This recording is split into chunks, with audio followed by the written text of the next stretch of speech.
America's favorite pussycat, Talking Tom, who I understand has prepared a birthday roast for us this evening.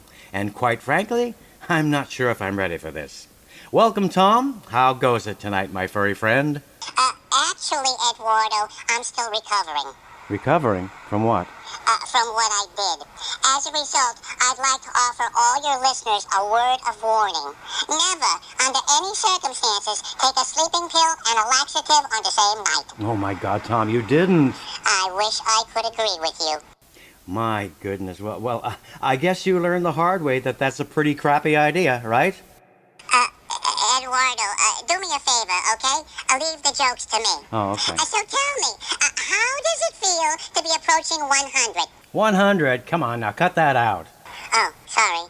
101? Very funny. I'll have you know that people constantly tell me they think I look much younger than I am. And you want to know what I say? Yeah, but you should see the portrait in the attic. And what do they say? Why even bother climbing the stairs?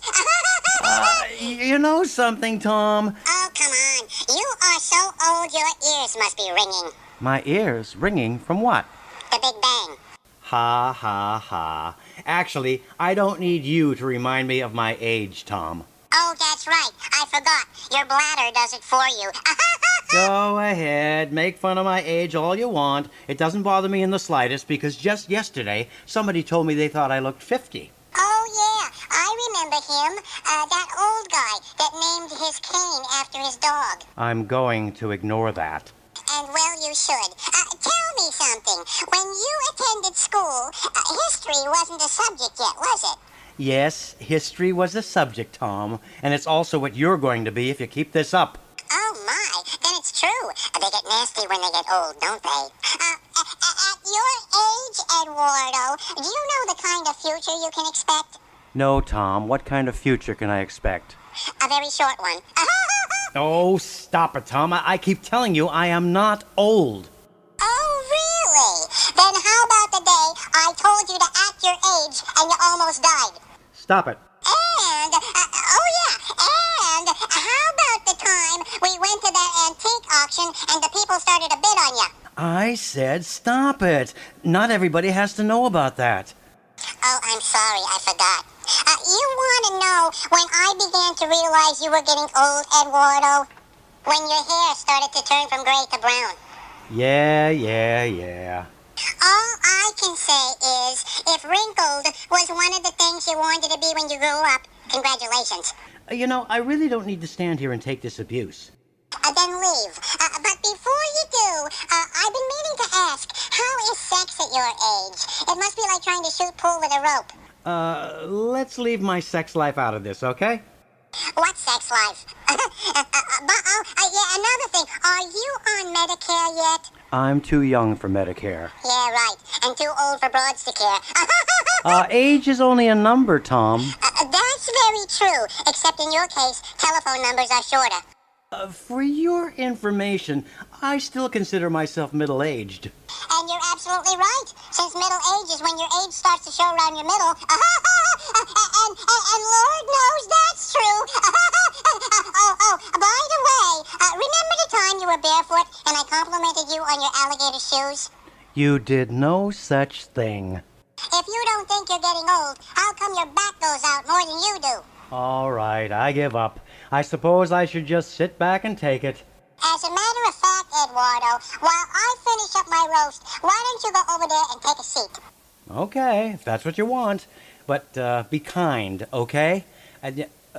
Hey, wait a minute. You don't mean sit over there in that rocking chair. Of course not, dingbat. That rocking chair is reserved for Stu Weiss. Yours is the one with wheels. Very funny, and you'd better hope Stu Weiss didn't hear that. My God, you mean he still has his hearing? Oh boy, I think you just lost any hope of ever getting Stu to give you a segment like mine on the Pop Shop, Tommy, my boy. Really? I'm sorry, Stewie. Oh, my Stewie, my little Stewie. Now grab a seat in that wheelchair, Eduardo, so I can finish my act. All right, but we're running out of time, so speed it up. Okay, here goes. Ed Rambeau is so old, when I took him to see the movie Jurassic Park, he found it nostalgic. Ed Rambeau is so old, he now goes to orgies just to eat the grapes. Ed Rambeau is so old that when he was born, we didn't even have stars yet. Ed Rambeau is so old that when he told me he was considering buying a new bed, I suggested a coffin. Okay, Tom, that's enough. Fine, I'm done with you anyway. By the way, do you know what an excellent closing number for this show would be? No, Tom, do tell. And now the end is near. Oh, stop it. Hey, by the way, are you planning to come to the party after the show tonight? You mean the wake?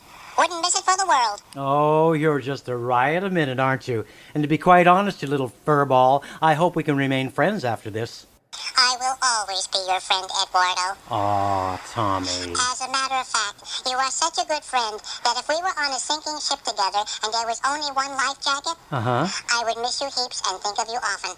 Oh, well, now isn't that sweet? I really appreciate the sentiment, Tom. Thank you so much. My pleasure. But putting all the fun stuff aside, Eduardo, I truly want to wish you an extremely happy birthday and congratulate you on making it to your 100th show. Thanks, Tom, but you had to ruin it by throwing in one final dig, didn't you? Sorry, that's what I do. Well, thank you so much, Tom, for this very delightful roast. But with regard to this evening, it's definitely a pleasure saying goodnight to you. Trust me, the pleasure is all mine. And I'll see you in 2 weeks, age permitting, of course. Just get out of here. Say goodnight, Tom, so I can continue the show. Good night, everyone. Love and kisses to all my admirers. But for now,